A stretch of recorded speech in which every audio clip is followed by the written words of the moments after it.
Alrighty, so we are here with you for our Activated Morning program, and we are going to conduct an interview at this time with IPA and the Patches, all right? Government names, Grantley IPA Constant and Robert Patches King. All right, so good morning to both. Right, so good morning to you, IPA, and good morning to you, Patches. How are you both doing at this time?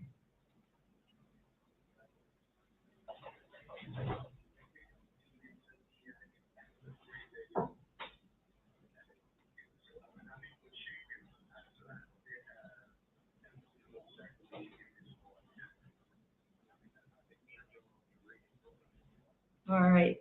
So the voice that we're hearing there is that of Ipa and Patches. If you could just unmute your mic. I'm not able to, I haven't been able to unmute it. All right. Oh Lord, and Patches gone. All right.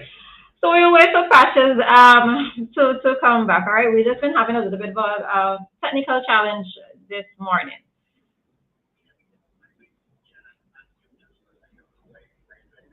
Yeah. Okay. All right. So let's proceed, right? When Patches comes back on, then we pick up from there. All right. So how all right, so let's begin. So how long have you tell us a little bit about who is IPA? Let's start there.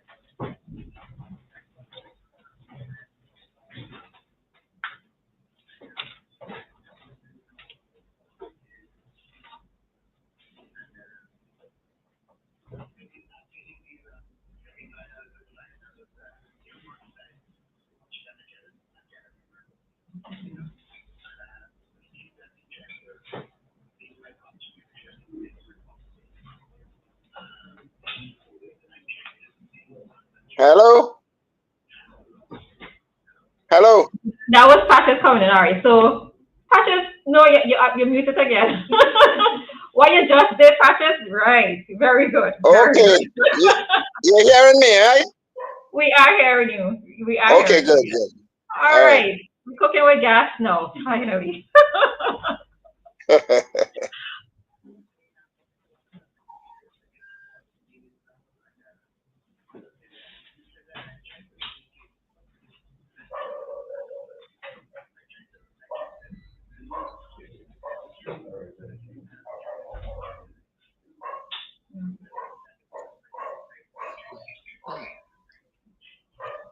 Okay. So, Precious, I was asking, who are you? Tell us who you are. We know you to be a Calypsonian, but what else should we know about you, especially in the Calypso arena? Well, I've been singing Calypso for a number of years since I was a little boy in short pants. Um, I remember as a little fella between Lord Hawk, Summers, Sheller, Spider Sullen, people like Mordecai, people like Leader, people like Sunblaze. There was the first Calypso tent I could remember. It was in Middle Street in a place called Oddfellows Lodge. I don't know if you ladies know that place. It's in Middle Street, around where Williams Bakery is. You know Williams Bakery in Middle Street, right? You all don't know No. that place. No. You guys are kids, man. Anyway, I sang there, and in those days, I guess here is other one. You all would know what a 60 cents piece was. They paid me 60 cents. It was a coin, a silver coin, and it was 60. They didn't have 50 cents and 25 cents. Where they had those 12 cents and 24 pence and stuff like that. So I got 60 cents, and I felt elated that I got paid for singing a calypso. And from there on, I got involved. My mother was a singer in the Methodist Church. She was a lead preacher. She was in the choir. She used to bring home what we call Sankey books, and she would just sing and stuff. And we got influenced with that. My brother Muddy Knights, they were got involved too. My older brother Fuzzy. There was a steel band in our yard, led by a man named Sparrow Duncan. He was a national soccer player and cricketer and drummer. And when they were not around, we'd go and tingle with these pan and stuff like that. My older brother would bring home a quattro. And from there, we started to get musically involved. And from there on, that is where our career started because we started playing steel band pan and we used to go to the tourist ship. In those days, they didn't have no deep water wharf. We used to get one of those bumboat and row the boat out to the yachts and play, and the tourists would throw coins and stuff in the boat sometime in the water and stuff like that. And from there on, I started to get involved with playing music. I learned to play the guitar and stuff like that. Then I went away and a guy took it upon himself to teach me how to play the keyboard and stuff. I took some lessons and then right there in St. Vincent there was a lady with two young daughters who used to go to the high school, and I used to go there to get some lessons, some classical lessons to learn the keyboard. And from there on, it took off. I got involved in singing and stuff. I was singing like soul music back in the day, R&B, rock and roll. People like Otis Redding and James Brown, Aretha Franklin, they were starring in those times, Percy Sledge. But of course, there was people like Sparrow in Trinidad, Kitchener, people like Terror, Lord Nelson, and we got influenced with that. And from there on, I got involved deeper and deeper. I had my own band on a couple of occasions. I joined bands like Exodus, and I went, where did I go? To England with Exodus. Then I went with Asterix. We went to Canada. We went to United States with Beckett. Then I went with a band with Weezy, Ken Wiseman. We went to Holland and those places. Then I worked on a tourist ship as a musician and a singer and stuff with people like Hero, Al Wilson, CP's brother, the late John Hall, and so on and so forth. And then some years later, I formed my own Calypso tent called Future Stars, which featured people like Phoenix, Let Me Through Victoria Park. That song came out of our tent. Then there was the one Killer Snake, Ras Coco. He came out of the tent. Da Vinci, people like Defoe, Lord Blakey, etc., etc. And from there on, my career took off as a Calypsonian. When my tent became defunct, my friend Ipa asked me to join his tent on tour, and that is where we are today. Well, today I'm not singing with the on tour no more. I sang this year with graduates. That's where I am today. Okay. You shared a lot there that I did not know before. So Well, thank you for naturally, that. Yeah. yeah. Have you both ever done any writing for anybody else? I've been doing that for I did 4 songs this year. I would not disclose at this point who I wrote for. Well, one, let me say, one in America, my friend in America. I wrote a song for him. He was in the Dynamite tent, but he didn't get selected. I wrote another song that is in the semi-final along with myself. So there's a song that I wrote that is in the semi-final along with me being in the semi-final. I've been doing that for years. I wrote for a number of people. I wrote for Anglican school, the one. I wrote for prep school way back, the one. So I've been doing that for quite some time now. Every year, almost, I write songs for people, but I wouldn't disclose at this point. Okay. And Ipa?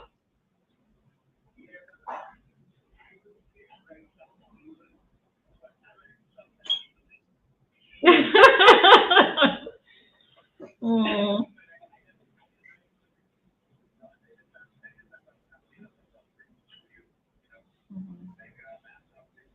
I'm not hearing hyper. I am not sure why Patch is not hearing you though. I'm not sure why. Mhm.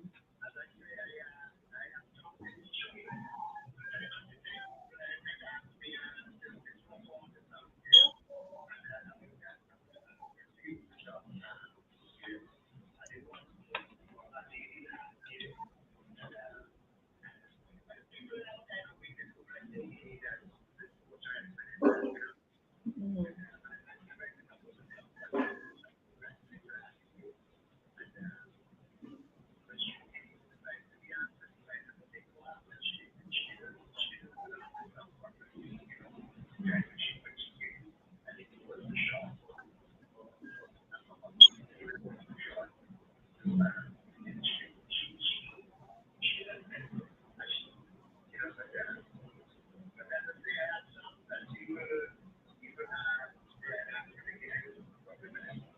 Okay.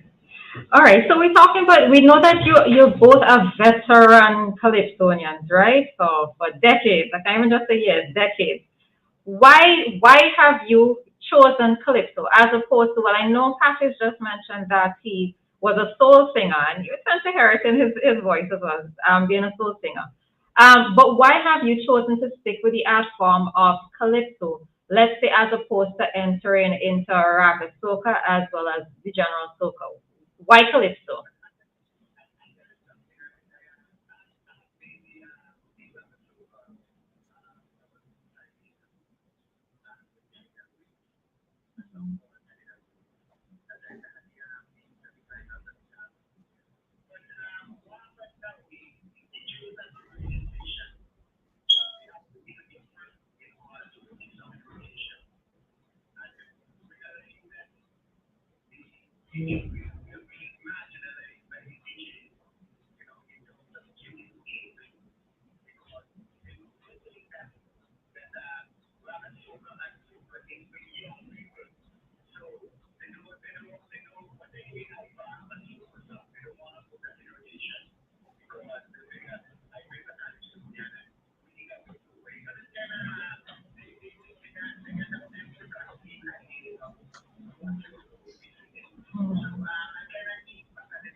Mhm.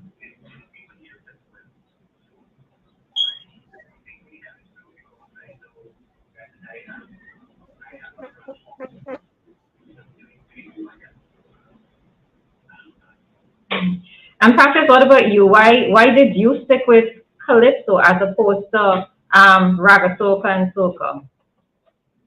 Well, I don't want to slight anybody or sound funny, but I guess some people like challenges. Honestly, there's no real serious challenge in those areas. I'm serious. A calypso has minimum about 100 words in it. I went to the Dragon Soca preliminary or semi-final, and I listened to a couple of the songs, and some of the songs have one word is repeated sometimes 50 times. I want a challenge. You gotta go on the stage with a calypso. You gotta remember sometime 100 plus words. You gotta stay in the key. You gotta sing in time, and you've gotta keep the melody in your head. Now, to sing a song that you're gonna be repetitive with over and over and over, you want a challenge. And the only challenge for people like me, as a senior person, it means that you have to be physical. The younger people, I think they gravitate to that because it's a challenge for them as young people to outdo one another physically on the stage. And also, I think they like the part of it that says that they could have a good time on the stage. With a calypso, you have to stay focused throughout the entire calypso in terms of keeping your lyrics together, keeping your melody and your verses, etc., etc. So for me, the raga has a little challenge in that you have to do some vocal work. Like I listen to some of the folks with the raga, and I'm a bit disappointed that I didn't see some of the people I felt who did a good job with their songs, both the recordings and the live performance. They didn't get in. I'm not a judge. I wasn't judging. I don't know what the judges saw that I didn't see. And For me, I don't know. I have written songs for other people to sing in that area, but I myself, I prefer the challenge. I prefer to keep my head going in terms of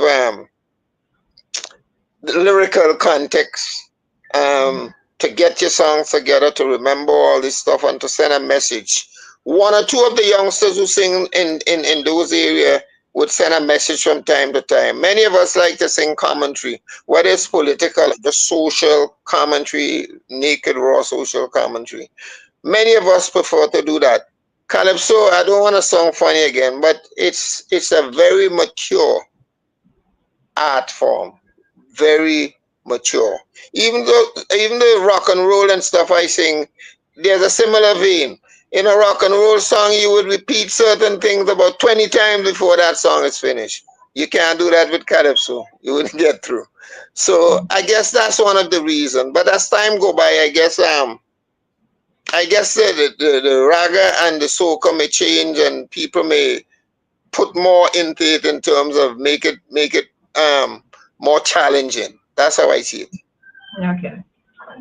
What are some of the challenges that you see now, looking back on what Calypso was before you both entered, when you entered, and up to now? What are some of the differences you see in not just the singing, but also the performance from then to now?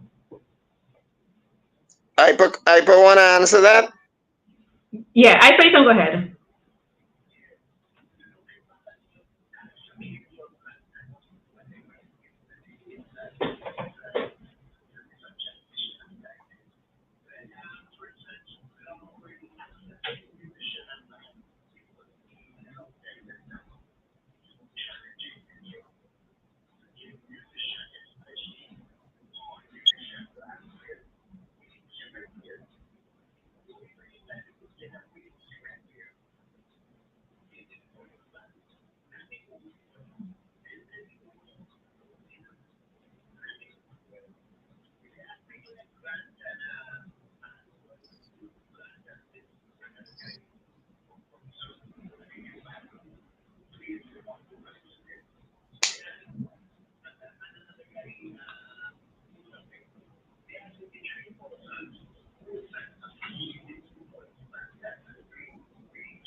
Okay.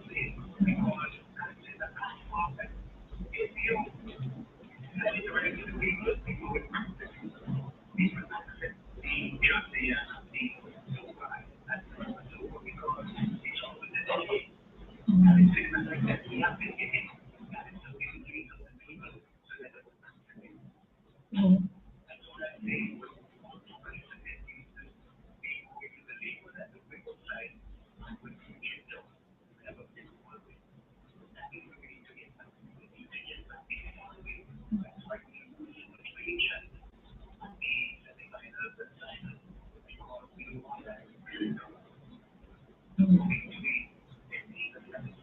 Right.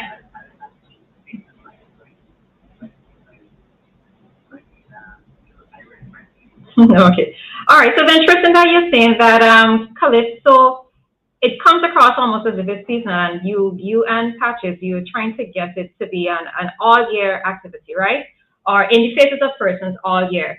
Now I noticed that this year, Boston Cupid sang a song Calypso long ago, and he sang something like sing it like Soca Monarch, we do it like Soca Monarch.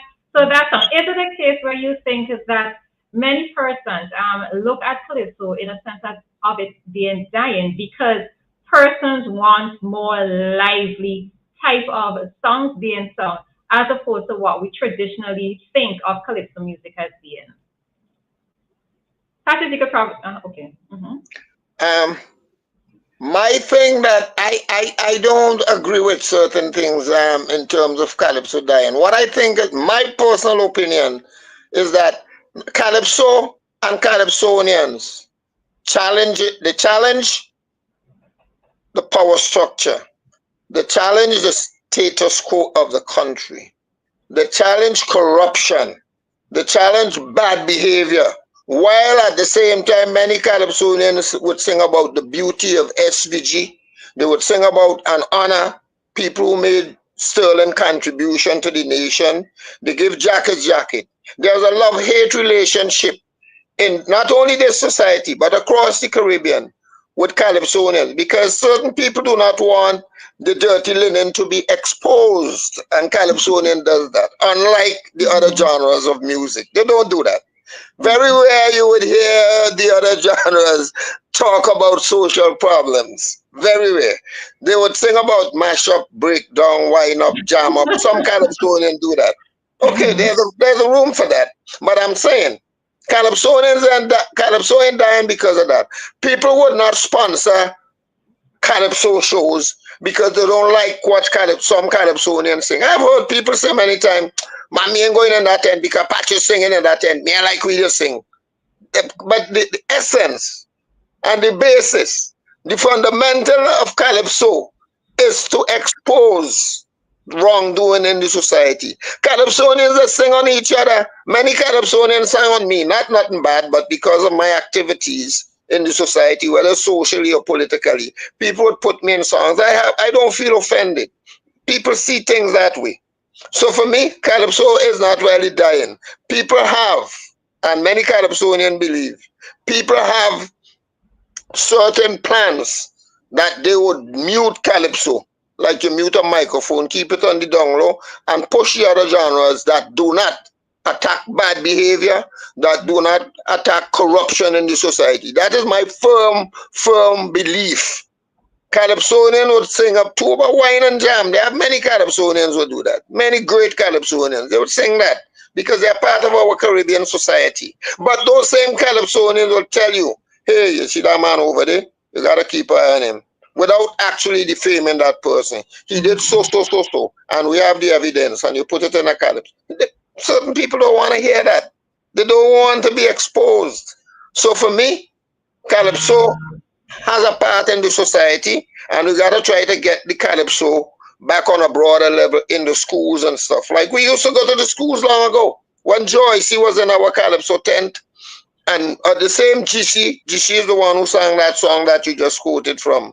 Do It Like Soca Monarch. GC used to sing with our Future Stars Calypso tent. We went to prep school, grammar school, Anglican school, subs.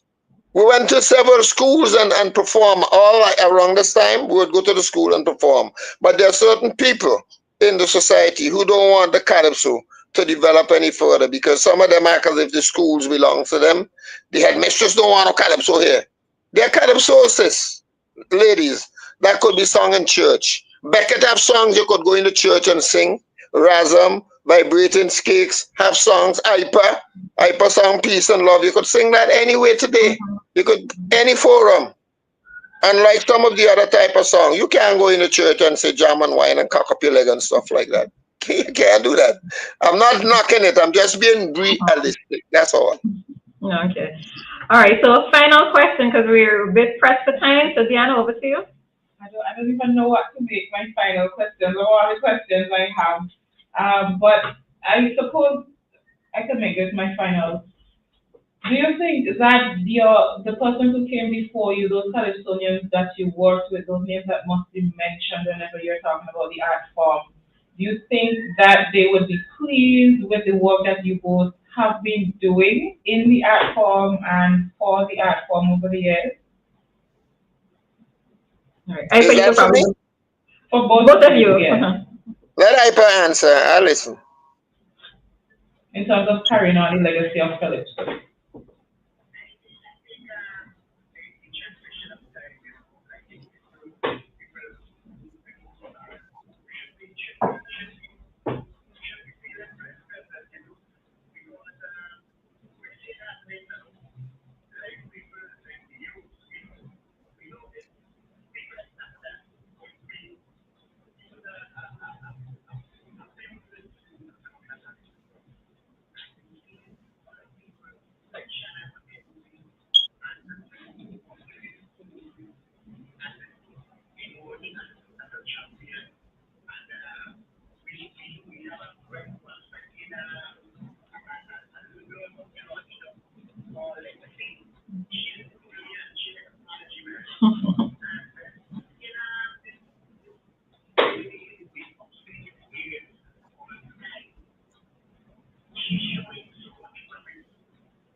All right, Pat, is there anything you wanted to add? Well, I just want to say before we wrap up that Calypso would continue to be here, and I didn't get the question good, but I'll end saying this: the pedophiles, the corrupt people, the people who interfere with innocent children, they will always get fire from the Calypsonians. We will always do that. There's nothing, absolutely nothing wrong with singing a Calypso about having a nice time, jam and wine for Carnival. It's a part of us as Caribbean people. So I'm not saying that anything is wrong with it, but I'm just saying that in the society, there are people who, to me, have constructed and colluded to see how much you could keep Calypso on the back burner. That is what, to me, that is what is happening. But like I say, all corrupt people or people who intend to exploit people for their own personal gains, people who intend to interfere with underage children and stuff, watch out for the Calypsonians. He will sing about it. And if we the Calypsonians ourselves do it, we will sing on each other. So nobody is exempt. All right, lovely. No, we really had a lot more questions for you guys, but we are, as I said, we are pressed for time and we did start a bit late, right? So maybe we will have to pick this up at another time, another occasion, so that we could get everything out. Because I really wanted to pick your brains with a bit more information. Patrick, I want to just what I thought.